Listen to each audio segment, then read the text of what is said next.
야고보서 1장 2절부터 4절 말씀 짧으니까 저와 여러분이 한 목소리로 합독하겠습니다. 내 형제들아, 너희가 여러 가지 시험을 당하거든 온전히 기쁘게 여기라. 이는 너희 믿음의 시련이 인내를 만들어내는 줄 너희가 알미라. 인내를 온전히 이루라. 이는 너희로 온전하고 구비하여 조금도 부족함이 없게 하려 함이라. 아멘. 지난 10월에 우리가 IT 고아원에 보낼 과자와 학용품과 또 전도용 달력과 옷을 좀 가지고 오신 분들도 계시고 신발을 가지고 오신 분들도 계시고 많은 선교 물품을 우리가 포장해서 보냈습니다. 좀 많이 나와서 함께 힘을 보태면 빨리 끝나고 그 다음에 좀 덜 힘들겠지만 지난 10월에는 여러분 많이 힘드셨을 것이다 라고 생각을 합니다. 나이가 들수록 체력이 떨어지는 것은 이거 당연한 것 아니겠습니까? 나이가 들면 체력이 떨어져요. 여러분 저기 맥도날드 있잖아요. 저기 사거리에. 교회에서부터 맥도날드까지 천천히 걷지 않고 빠른 걸음으로 한 번도 안 쉬고 나는 갈 수 있다 하신 분 계십니까? 나 안 쉬고 갈 수 있다. 만약에 우리가 거기까지 단 한 번도 쉬지 말고 뛰어서 가야만 하는 그런 상황이 벌어진다면 생각만 해도 벌써 숨이 턱턱 막히지 않습니까? 그만큼 체력이 많이 떨어져 있다라는 것인데요. 자, 경기 침체라는 말을 뉴스를 통해서 너무너무 자주 듣습니다. 세상 어딘가에는 경제적 상황이 너무 안 좋기 때문에 정말 밤잠을 이루지 못하고 음식을 제대로 먹지 못하고 심지어 죽을 생각까지 하는 사람들이 제법 많이 있습니다, 여러분. 그러므로 하루하루 살아가면서 먹을 것, 입을 것 걱정하지 않고 이렇게 살아가고 있다면 하나님 앞에 감사하는 저와 여러분이 되어야 할 줄로 믿습니다. 자, 힘든 일이 있을 때 조금만 더 견뎌, 조금만 더 버텨라고 이야기합니다. 인내하라는 말인데요. 말이 쉽지 당사자는 이미 충분히 견디고 있거든요. 그렇기 때문에 그런 말이 위로가 되지 않고 오히려 마음을 더 번거롭게 할 때가 종종 있습니다. 수년 동안 상황이 달라지지 않는다면 그런 사람에게 참으라라고 하는 이 말, 견뎌라라고 하는 말은 상당히 조심스러운 말이다 라는 것입니다. 그렇지 않습니까, 여러분? 여러분은 어떻게 잘 참는 편이십니까? 잘 견디시는 편이십니까, 여러분? 육체적 고통, 정신적 스트레스를 여러분 어떻게, 어느 정도 견뎌내십니까? 오늘 보면 2절은요, 인내, 그 이상의 것을 야고보서를 읽는 독자들에게 요구하고 있습니다. 여러 가지 시험을 당하거든 온전히 기쁘게 여기라. 자, 이 명령이 나에게 가능하다 하시는 분 한번 손 들어보세요. 여러 가지 시련이 찾아온다면 그것을 오히려 기쁘게 여겨라. 나한테 가능하다. 참는 것까지는 어떻게 해보겠지만 기뻐하라라고 하다니요. 그거는 좀 지나친 것 아닙니까? 이런 생각이 들지 않습니까, 여러분? 자, 1절을 볼게요. 사도 야고보는 누구에게 이 말을 하고 있습니까? 1절을 보니까 누구에게 여러 가지 시험을 당하거든 온전히 기쁘게 여기라고 이야기합니까? 흩어져 있는 12지파, 12지파는 이스라엘이죠. 그럼 야고보가 유대인에게 이 말을 하는 것일까? 꼭 그런 건 아닙니다. 예수님께서 새 이스라엘 삼아주신 그리스도인들, 성도들을 향해서 얘기하는 거죠. 그런데 그 12지파, 그 성도들이 어떻게 됐대요? 흩어져 있대요. 왜 흩어졌습니까? 박해 때문에. 자, 1절을 보니까 여러 가지 시험이라는 단어가 있는데요. 2절에서 확인되듯이 이 시험은 무엇이냐? 박해로 인한 시련입니다. 2절에 시련이라는 단어가 있지 않습니까? 성경에서 딱 2번 사용돼요. 아주 독특한 단어를 사용해가지고 특정 시련, 특정 고난을 지칭을 하고 있는데 다름 아닌 종교 박해입니다. 예수 그리스도를 믿는 그 믿음 때문에 경험하게 되는, 예수 그리스도를 믿지 않으면 경험하지 않아도 되는 그 시련, 그 고난을 지칭하는 거예요. 자, 요즘 하루 한 장 성경 읽고 있는데 무슨 책을 읽고 있습니까? 저 대답을 못하신 분들은 이거 심각한 겁니다, 여러분. 매일 읽는데 뭐 이거 아유, 왜? 사도행전이요. 그렇죠. 우리 매일 사도행전 한 장씩 읽고 있습니다. 자, 오순절 성령 강림 사건 이후에요, 사도들은 성령이 충만해서 복음 사역에 박차를 가했습니다. 안진뱅이가 일어났습니다. 한 번 설교했더니 4,000명이 예수 그리스도를 믿는 일도 벌어지는 등등 기적을 동반한 수많은 일들이 벌어졌고 복음 사역이 원만하게 순탄하게 쫙 흘러가고 있습니다. 그런데 그럴 때에 그 순간 사도와 성도들 향한 박해가 심각해졌다라는 것이에요. 우리가 지금 쭉 읽고 있지 않습니까? 바울이 지금 계속 고난을 당하는 것을 보십시오. 하나님의 일을 하는데 왜 박해가 있는 것입니까? 살면서 이런 질문을 종종 하지 않습니까? 내 나름대로 열심히 하나님 예배하고 하나님 성전 찾아와 기도하고 딴 생각하지 않고 하나님의 이 일에 내 나름대로 열심히 애쓰고 있는데 왜 나에게 고난이 찾아옵니까? 왜 나에게 고난이 떠나가지 않는 것입니까? 영어 설교도요, 찬송가 412장 내 평생에 가는 길, 그 찬송가 작사자에 관한 이야기를 함께 나누었거든요. 정말 신실한 사람이었어요. 스페포드인데요. 정말 호레시오 스페포드인데요. 정말 신실했고 많은 돈을 갖다가 하나님의 사역을 위해서 쓸 줄 아는 사람이었어요. 많은 자녀의 축복도 주셨고요. 그런데 그 가정에 환란이 계속 연결되어서 오는 그 이야기에 대해서 말씀을 나누어 보았거든요. 자, 우리도 그런 경험합니다. 열심히 나름대로 신앙생활하는데 왜 환란이 있고 왜 시련이 떠나가지 않느냐라는 질문 말입니다. 승천하시기 전에 예수님께서 제자들에게 남기신 말이 있죠. 마태복음이 이렇게 이야기하죠. 너희는 가서 모든 민족으로 제자를 삼아라고 이야기합니다. 너희는 가서 모든 민족이라고 예수님이 말씀하셨습니다. 유대 땅에 살고 있는 사람들에게가 아닙니다. 예루살렘에 살고 있는 거주민에게가 아닙니다. 모든 민족입니다. 사도행전을 기록한 누가는 또 예수님의 마지막 말씀을 사도행전 1장 8절에서 이야기하지요. 오직 성령이 너에게 임하면 너희가 권능을 받고 예루살렘과 온 유대와 사마리아와 땅끝까지. 굉장히 중요한 대목이에요. 예수님은 예루살렘에만 복음을 전하라고 말씀하지 않았어요. 온 유대, 사마리아, 땅 끝까지 이르러 복음을 전하라라는 것이 예수님의 명령이었는데 성령 받은, 성령 충만한 제자들이 예루살렘 안에서의 사역에만 만족해 있고 거기에 머물러 있었습니다.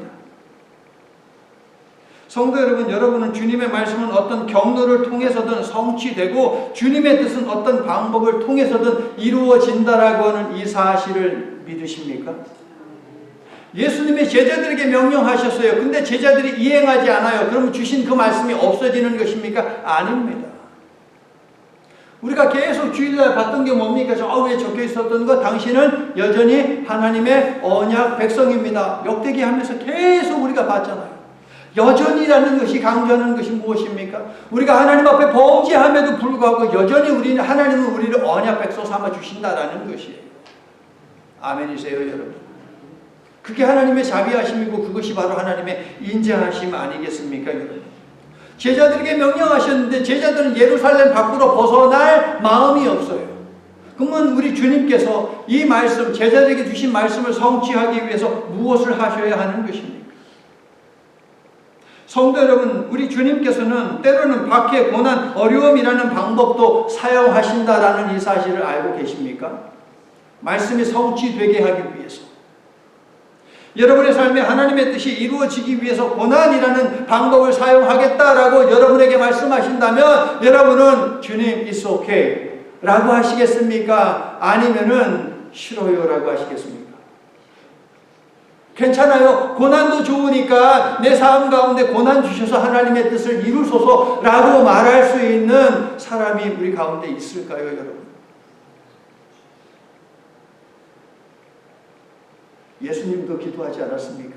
이 잔을 좀 치워주세요. 우리의 마음 아닙니까, 여러분? 제자들이 예루살렘을 중심으로만 뜨겁게 사역하고 만족할 때에 하나님께서 스데반의 일로 예루살렘에 고난을 보내십니다. 큰 박해가 있게 하십니다.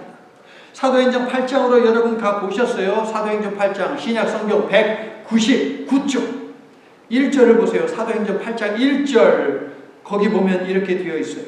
사울은 스데반이 죽임당함을 마땅히 여기니라. 그리고 그 다음이 중요합니다. 그날에 예루살렘에 있는 교회에 큰 박해가 있어. 8장 1절 사도 외에는 다 유대와 사마리아와 모든 땅으로 어떻게 됐다? 흩어졌다. 예수님이 1장 8절에서 언급하신 지명 가운데 예루살렘이 있는데 그 예루살렘을 제외한 모든 지명이 여기 언급되잖아요. 여기 8장 1절에 유대와 사마리아와 모든 땅으로 흩어졌다. 예루살렘은 안 나와요. 왜냐하면 예루살렘에는 충분히 복음이 전해졌어요. 그런데 주님의 마음은 어디에 있느냐? 예루살렘뿐만 아니라 온 유대와 사마리아와 땅끝에도 있다는 거예요. 그래서 성도들을 흩으셨다. 곳곳으로 보내셨다라는 것이죠. 오늘 본문 1절에 등장한 흩어져 있는 12지파 다름 아닌 큰 박해를 피해 이스라엘을 떠나 여러 나라로 흩어진 성도들 디아스포라 크리스찬들을 지칭하는 거예요. 성령 충만하여 전도 폭발이 일어나고 초대교회가 크게 부흥해 나갈 때 그냥 박해가 아니라 큰 박해가 생명을 위협했는데 그 이유는 무엇이냐? 주님의 말씀을 성취하기 위함이고 주님의 뜻을 이루기 위함이었다. 예루살렘뿐만 아니라 온 유대와 사마리아와 땅끝까지 모든 민족에게 복음을 전하게 하기 위해서 우리 주님께서 예루살렘에 큰 박해를 보내셨고 사도들은 하나님의 일을 해야 되니까 사도들과 제자들은 예루살렘에 남겨두시고 나머지 성도들은 모두 다 하나님께서 주변으로 흩어 보내셨다. 그래서 어떻게 되었습니까? 중요한 대목 8장 4절 사도행전 8장 4절 자, 이거는 여러분과 함께 읽기를 원해요. 그래서 어떻게 됐는지 이게 중요해요. 사도행전 8장 4절 함께 시작. 그 흩어진 사람들이 두루 다니며 복음의 말씀을 전할세. 성도들은 흩어져서 무엇을 했느냐? 자기 살자고 새로운 일자리 구하고 새로 집을 짓고 그 일 하지 않았어요. 복음을 전했다라는 거예요. 주님이 예루살렘에 큰 박해를 보내신 그 이유, 그 목적은 무엇인가? 나로 하여금 여기에 오게 하셔서 복음을 전하게 하시는 것이다라는 것을 모든 성도들이 알고 있었다. 하나님의 뜻을 알고 있었다. 성령 충만한 사람들은요, 여러분, 이처럼 하나님의 뜻을 알고 하나님의 뜻에 순종하는 사람들. 그런데 여러분, 한국 사람들도 이와 같은 것을 여러분 아십니까? 한국 사람들이 이민 가서 조그만 공동체를 이루게 되면 가장 먼저 무엇을 하는지 아십니까? 여러분, 한국 사람들? 교회를 세웁니다. 그리고 또 뭘 만듭니까? 교회 다음에 옛날에는 중국집을 만들었어요. 중화요리집. 짜장면은 먹어야 되기 때문에. 집에서 어떻게 밥하고 김치하고 먹긴 하는데 짜장면은 못 먹으니까. 그렇게 어느 곳에 가든지 간에 교회를 세운 다음에 이름을 항상 이렇게 짓지요. 그 지역의 이름이 있고요. 그 다음에 제1장로교회라고. 제일 첫 번째로 생긴 장로교회다. 제1감리교회. 첫 번째로 생긴 감리교회다라고 이름을 이렇게 짓는 거예요. 자, 야고보서는요, 박해 때문에 흩어져 사는 성도들에게 진정한 믿음이 무엇인가? 신앙의 참된 모습은 무엇인가? 이것을 알려주기 위해서 기록한 편지예요, 여러분. 저는 여러분과 함께 2000년 전 성도들에게 찾아온 고난에는 하나님의 뜻이 있었다는 점에 주목하고자 합니다. 하나님의 어떤 뜻입니까? 방금 짚어드린 대로 복음이 예루살렘을 넘어 이방 땅에까지 전파되기 위함이다. 그리고 또 다른 중요한 이유가 있습니다. 그것이 무엇인가? 성도들의 생명을 지키기 위해서. 성도들의 생명을 지키기 위해서. 자, 예수님은 이런 예언을 하셨습니다. 예루살렘을 바라보면서 돌 하나 돌 위에 남지 않을 것이다. 아시죠, 여러분? 정말 그런 일이 벌어졌습니까? 네, 벌어졌습니다. 예수님이 돌아가시고 한 40년 정도 지났을 때에 70년에 예루살렘이 로마의 장군 타이투스의 공격을 받아가지고 완전히 초전 박살이 나버립니다. 예루살렘 그 지붕에요, 금으로 막 했거든요. 금으로 칠했거든요. 그러니까 그 금을 갖다가 가져가기 위해서 돌을 치우고 그래가지고 돌 하나 돌 위에 남지 않은 거예요. 서로 그거 차지하기 위해서 말입니다. 그런 일이 벌어졌어요. 그런데 그 일이 있기 전에 하나님이 어떻게 하셨습니까? 성도들을 예루살렘에서 내보내셨어요. 예루살렘에 큰 박해가 있게 하심으로 말미암아 모든 성도를 내보내셨다. 그런데 유대인들은 어떻습니까? 예루살렘 불패 신학이 있었어요. 그것이 시혼 신학, 예루살렘 신학이라고 부르는데, 예루살렘은 하나님의 성전이 있기 때문에 하늘이 두 쪽 나도 무슨 일이 벌어져도 지구가 망해도 하나님의 성전이 있는 예루살렘은 망하지 않는다라는 거짓된 믿음이 있었어요. 그 믿음을 갖다가 거짓 선지자들이 심어줬던 것이지요. 기원 전부터 계속 그것을 심어줬거든요. 그렇기 때문에 유대인들은 예루살렘을 떠나지 않았어요. 거기에 모였어요. 그래서 70년에 어떻게 됐어요? 많은 유대인들이 죽임당했습니다. 그 일을 미리 아시는 하나님께서 성도들을 끌어내셨다. 고난에는 뚜렷한 하나님의 섭리가 이처럼 있음을 믿으시기를 예수님의 이름으로 축원합니다. 자, 우리도 이런저런 고난에 봉착하고 시련을 당하는데 어떻게 해야 고난 속에서 꽃피고 있는 하나님의 섭리를 우리가 볼 수 있을까요? 구원과 회복을 어떻게 내 것으로 만들 수 있을까요, 여러분? 설교 제목을 읽어주세요. 날 봐, 이게 아니죠. 강력하게 얘기하는 거예요. 주님이 날 봐! 호통치시는 거예요. 그것은 어떤 의미다? 주 안에서 몸부림쳐라. 예수님이 제자들과 함께 배를 타고 이동하던 중 피곤하여서 곤히 잠드셨습니다. 그런데 어떻게 됐습니까? 제자들도 분명 피곤해서 꾸벅꾸벅 졸고 잠자던 제자들도 있을 거예요. 노를 젓는 제자들 빼고. 그런데 갑자기 바람이 불더니 풍랑이 일었습니다. 그러더니 풍랑이 너무 노을이 높다 보니까 이 노을이요 배를 갖다가 덮쳤습니다. 그래서 배에 물이 가득했다라고 성경은 기록합니다. 그 상황에서 잠을 잘 수 있을까요, 없을까요? 없죠. 그런데 예수님은 주무시고 계셨어요. 얼마나 피곤했습니까? 여러분, 걸으면서 잠잘 수 있어요? 걸으면서? 군인들이요 훈련 뺑뺑이 돌리고 잠 안 재우고 막 그렇게 훈련시킨 다음에 행군을 긴 거리를 시킵니다. 그러면요 거의 대부분 그냥 걸으면서 앞 발자국 소리 들으면서 다 이렇게 졸아요. 예수님도 얼마나 피곤했으면 그냥 주무셨어요. 제자들은요, 야 이제 죽게 생겼다 라고 해서 더 이상 안 되겠다 싶어가지고 예수님을 깨웠죠. 예수님을 깨웠을 때 예수님이 어떻게 하셨습니까? 먼저 혹은 말씀하시고 나서 성경에 각각 달라요. 복음서마다 다른데 바다를 꾸짖어 파도를 잠잠케 하셨습니다. 그리고 말씀하셨어요. 어찌하여 이렇게 무서워하느냐.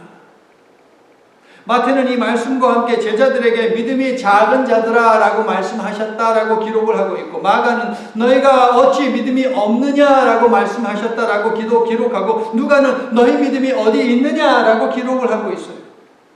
차이가 있죠. 그런데 핵심은 무엇입니까? 고난의 때에 예수님은 우리에게 무엇을 찾으신다? 믿음을 찾으신다. 마태, 마가, 누가 전부 다 이야기합니다. 고난의 때에 우리 주님은 우리에게 믿음을 보고자 하신다라는 거예요. 자, 이 사건이 있은 후 비슷한 일이 또 벌어졌어요. 그런데 그때는 예수님이 배에 함께 계시지 않았습니다. 막 바람이 불더니 풍랑이 일어 배가 막 뒤집힐 것 같아요.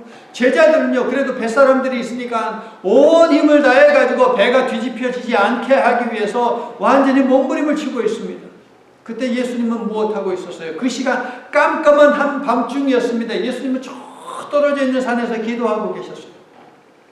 그런데 예수님은 영안이 활짝 열려 있는 분 아닙니까? 기도하시던 중에 제자들이 정말 사력을 다해서 배가 뒤집혀지지 않기 위해서 애쓰는 것을 보셨어요.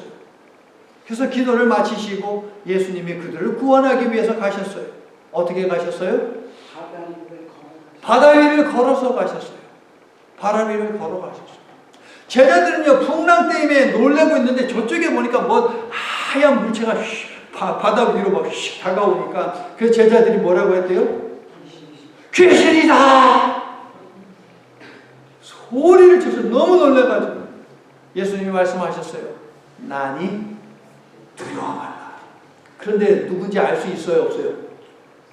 멀리 있으니까 모르잖아요. 목소리는 예수님인 것 같은데 귀신이 예수님 흉내내나 라고 생각을 했던 것 같아요. 그래서 베드로가 이야기합니다. 만약 주님이시라면 저더러 물 위에 걸어서 오라고 하십시오. 예수님이 그래 그렇게 해 라고 했죠. 베드로가 물 위를 걸어갔어요. 그러다가 심히 높이 요동치는 파도를 보고 어떻게 됐어요?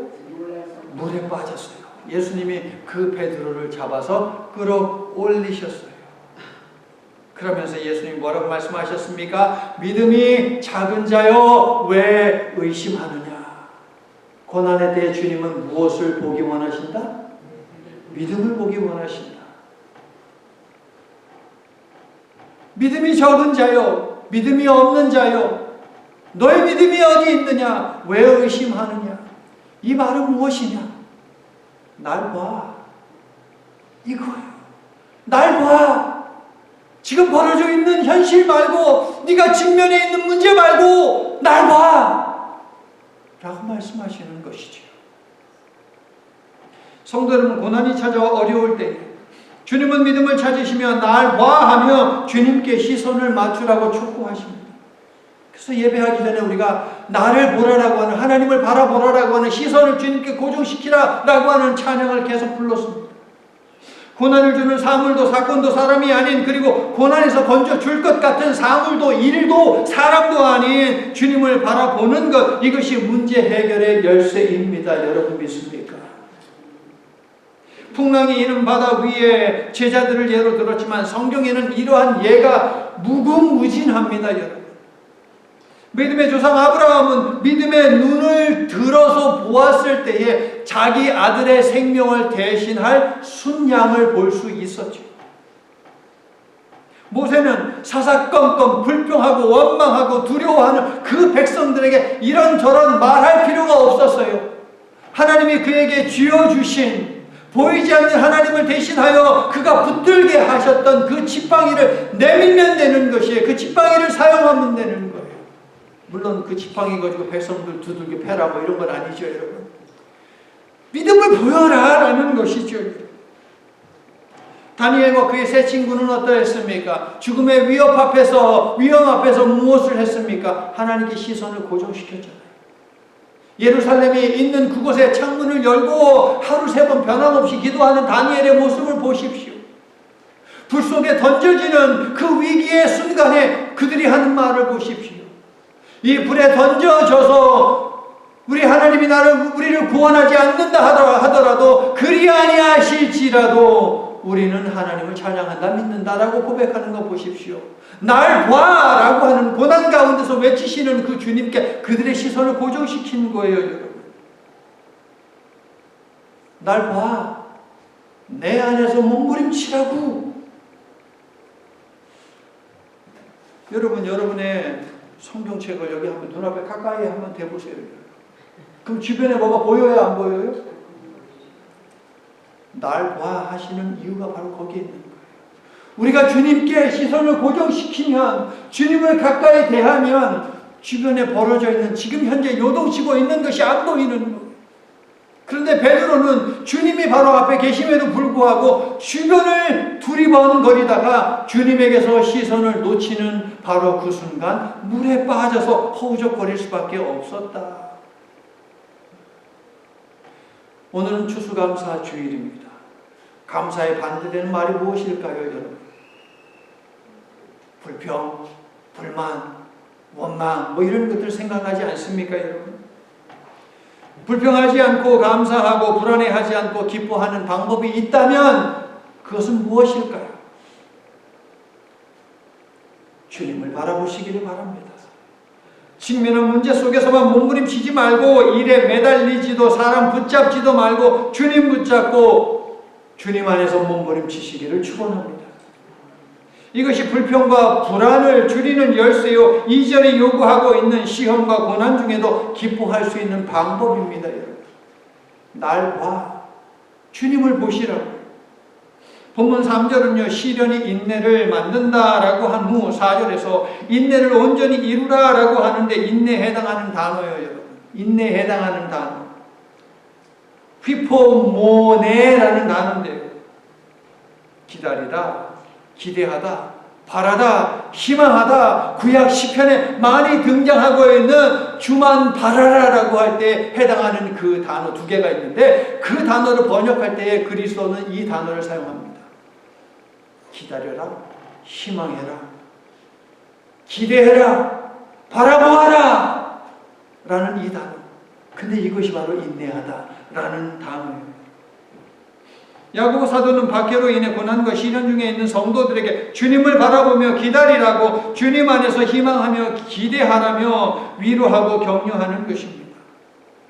성도 여러분, 2024년 한 해 수고 많으셨습니다. 어려움 중에도 예배의 자리를 지키고 기도의 자리를 지키며 기도하고, 어려운 가운데에서도 선교를 위해서, 구제를 위해서 힘써주신 성도 여러분 모두에게 하나님의 위로하심이 함께 하시기를 예수님의 이름으로 축원합니다. 그래서 오늘 설교 칼럼에 위로에 관한 칼럼을 담아드렸어요. 감사의 계절입니다. 곤고한 삶으로 인해 너무 힘들어서 기쁨이 솟아나지 않습니까? 주께서 오늘 말씀하십니다. 날 봐! 2024년에 남은 시간 더욱 주님께 삶의 닻을 내리고 시선을 고정시키시기를 바랍니다. 여러분 손을 이렇게 한번 모아보세요. 여러분 무릎 사이에 한번 넣어보세요. 닻을 내리는 거예요. 닻을 내리는 거예요. 주님께 시선을 고정시키는 거예요. 바로 기도요, 여러분. 닻을 내리시라. 모든 믿음의 사람들이 삶의 자리에서 부르짖는 절규와 고통스러운 몸부림을 결코 외면하지 않으시는 자비하신 하나님께서 우리를 들으시고 우리를 보시고 이겨낼 힘과 넘어설 지혜를 우리에게 허락해 주시기를, 그래서 남은 우리의 삶 동안 주님을 변함없이 찬양하고 주님께 닻을 내리고 주님만 바라보며 주님 안에서 몸부림치는 그런 삶을 살아가기를 예수님의 이름으로 간절히 축원합니다. 아멘. 기도합니다. 하나님, 은혜라는 복음 성가의 시인, 누려왔던 모든 것들, 지나왔던 모든 시간, 걸어왔던 모든 순간이 당연한 것 아니라 은혜였소, 모든 것이 은혜였소 하며 노래하는데, 감사의 반대는 불평, 불만, 원망이 아니라 당연히 여김일 것입니다. 2024년 한 해 동안 예배 자리에 나오기 위해 아침에 눈을 뜨고 커피를 마시고 운전하고 걷고, 그리고 이 예배 속에서 찬양하고 보고 듣고 아멘으로 반응하고 숨을 쉬고, 이 모든 것이 당연한 것이 아니라 하나님의 은혜임을 분명히 인식하고 감사하는 저희가 되어야 하겠습니다. 성도에게 인내란 주님을 바라보는 것이요 주님께 답답함을 하소연하고 주님 안에서 발버둥치는 것임을 오늘 배웠습니다. 그리고 우리가 주님께 우리 육신과 마음과 영의 시선을 고정시킬 때 비로소 고난 중에도 기뻐하고 노래할 수 있음도 배웠습니다. 아기가 엄마와 아이 컨택하며 안정감과 평온함을 얻고 방긋 웃듯이 우리도 주님과의 아이 컨택을 통해 평강을 얻고 온전히 기뻐하며 살도록 축복해 주시옵소서. 예수님 이름으로 기도드립니다. 아멘. 이제는 우리와 함께 하는 것을 즐거워하시는 성부 하나님의 한결같으신 사랑과 자신을 찾는 자들을 반갑게 맞아주시며 품에 안으시는 성자 예수님의 변함없으신 은혜와 환난 중에도 찬송하게 하시고 시련 가운데서도 기뻐하게 하도록 인내 즉 주님을 바라보도록 도우시는 성령님의 임재 내주 충만 역사하시며 주신 말씀 속에서 위로와 힘을 얻고 늘 감사하며 살 것을 소망하고 결단한 모든 성도들 위해 저들이 삶 속에서 주님과 아이 컨택하며 올려드리는 모든 기도 위에 이제로부터 영원토록 함께해 주시옵기를 간절히 축원하옵나이다. 아멘.